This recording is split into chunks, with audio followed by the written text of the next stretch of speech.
En lo profundo de la selva, un pequeño pueblo prospera gracias a un río que arrastra escamas de oro cada mañana.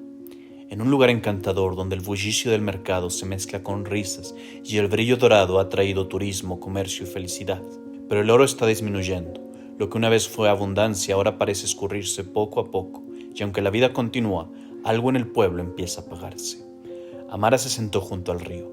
Siempre había sentido una conexión especial, como si sus ojos ámbar, similar al oro, le indicaban que pertenecía a la jungla, que su origen estaba en las mismas profundidades de las que surgía el oro.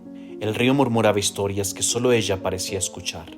Le afligía la disminución del oro, no por avaricia o codicia, sino que podía sentir el dolor del río acariciando sus manos morenas. El río estaba cambiando, pensó. Debía saber qué pasaba.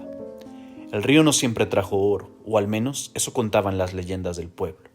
Los ancianos decían que antes la selva era un lugar puro y salvaje, donde ningún hombre se atrevía a entrar.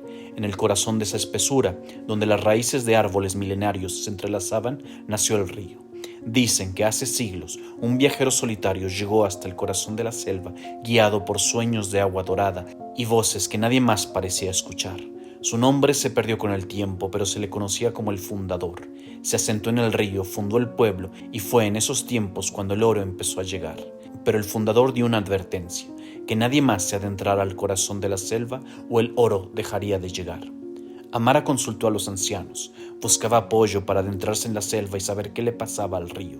Reunidos bajo la sombra de un árbol inmenso, los ancianos la miraron en silencio. El fundador lo advirtió a Amara. Dijo finalmente el mayor de ellos con una voz áspera como las raíces secas. El río trae oro porque la selva lo permite. Si se perturba su corazón, todo lo que conocemos desaparecerá. Pero el oro está disminuyendo, insistió Amara, su mirada inquieta recorriendo a los ancianos. ¿No ven que algo está cambiando? ¿Que el río ya no es lo mismo? No es para nosotros cuestionar la voluntad de la selva, respondió otra voz más grave. Nuestra tarea es respetarla, no entenderla. Amara apretó los puños conteniendo su frustración. ¿Y si no hacemos nada?, susurró. Si el río deja de traer oro, perderemos todo, el pueblo. No iremos a su corazón, interrumpió el anciano mayor, firme. Y tú tampoco irás. Amara supo que tendría que ir sola. No había ni respuestas, ni sabiduría, ni curiosidad entre ellos, solo miedo. Esa misma noche, mientras el pueblo dormía y el río susurraba en la penumbra, Amara partió en silencio. Llevaba consigo apenas una pequeña mochila con provisiones y una determinación imposible de apagar. La jungla la recibió fría y oscura, sus sombras más densas que nunca, como si quisiera retener sus secretos. El río era su guía, la corriente, aunque debilitada, seguía su curso y murmuraba en tonos bajos, casi como advertencias. A medida que avanzaba, Amara sentía que la selva cambiaba a su alrededor. Finalmente, cuando el sol comenzaba a filtrarse tímidamente entre las ramas durante el crepúsculo, Amara escuchó algo que no pertenecía a la selva, un estruendo mecánico profundo y constante, como un rugido metálico. Se ocultó detrás de un grupo de árboles y lo vio. Arriba, donde el río nacía, en una curva entre rocas, la selva había sido herida. Máquinas enormes excavaban la tierra, devorando las raíces y desviando el agua hacia un sistema de canales de barro. Amara lo comprendió en ese momento. El río es generoso, pero no infinito. Es la selva quien le da vida, y si su equilibrio se rompe, el río callará. Quien busque poseerlo, perderá más que el oro, perderá el alma de la tierra misma. La advertencia del fundador no era sobre adentrarse a la selva, era sobre intentar poseer el río. La fuente del oro no provenía de una capa mineral oculta. La riqueza era producto de la diversidad que abundaba en la vida de la jungla. Mantener el balance generaba la riqueza que podía ser compartida con el pueblo. Si se quería aumentar la cantidad de oro, se debía buscar aumentar la diversidad, no destruirla. Hoy nos encontramos con un problema similar en la inteligencia artificial. Al igual que el río que traía oro al pueblo, la inteligencia artificial ha fluido gracias a un modelo que seguimos al pie de la letra, el aprendizaje por imitación. Al entrenar modelos en grandes cantidades de texto, hemos logrado que predigan la siguiente palabra, casi como si recibiéramos una escama de oro cada vez que la adivinan.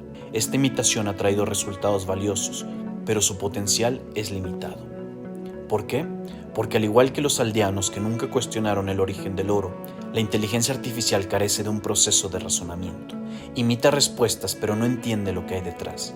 No hay una verdadera capacidad de descubrir. Funciona en la superficie, pero no puede llegar al corazón del problema.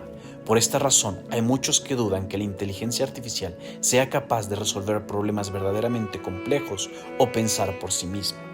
Sin embargo, si en lugar de enfocarnos en aprender la siguiente palabra, nos enfocamos en aprender el método de razonamiento, el potencial aumenta drásticamente. No aprendemos a predecir la siguiente palabra, aprendemos a predecir el siguiente paso en el proceso de razonamiento. Esto parece una locura, pero se puede lograr a través de integrar lo que se conoce como la cadena de pensamiento, que permite dividir los problemas en pasos lógicos. De tal forma, en lugar de buscar entre una infinidad de posibles palabras, limitamos la búsqueda a un pequeño número de pasos de razonamiento posibles. La clave es contar con la misma inquietud y curiosidad que Amara para encontrar el porqué de las cosas. Pero aún hay más. Se está encontrando que una arquitectura de las redes neuronales llamada Transformer, que fue la misma que se utilizó para entrenar los modelos de lenguaje, tiene la misma capacidad para aprender el lenguaje de razonamiento. Todo empieza por una capacidad cíclica de utilizar el paso previo de razonamiento como guía para encontrar el próximo. Pero lo más fascinante es que conforme avanza el proceso de aprender a razonar, está descubriendo su propio lenguaje, que puede ser más eficiente, poderoso y certero que el de nosotros para razonar en problemas complejos. Cuando inició la revolución en la inteligencia artificial, creímos que se facilitaría la posibilidad de instruir a las computadoras desde nuestro lenguaje. Hoy creemos que son las computadoras quienes descubrirán y nos enseñarán un nuevo lenguaje más poderoso para razonar y comunicarnos con ellas. Más importante aún, podremos utilizar este nuevo lenguaje para revelar los más grandes misterios del universo.